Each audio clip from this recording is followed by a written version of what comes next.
Hello, my name is Hugh. On behalf of Expert Village, I'm going to show several everyday Chinese dishes. Now we are adding the tofu cubes with other ingredients in the wok. And we'll also add 2 tablespoons of water. You don't have to add too much of water because the tofu will release some water during the cooking process. Also, use a rubber spatula to stir the tofu so that the tofu cubes are intact.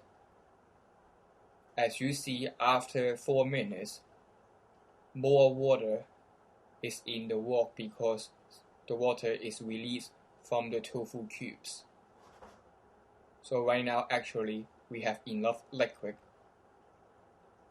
Let the tofu cubes simmer for a total of 5 to 7 minutes so that the tofu cubes will absorb all the flavors.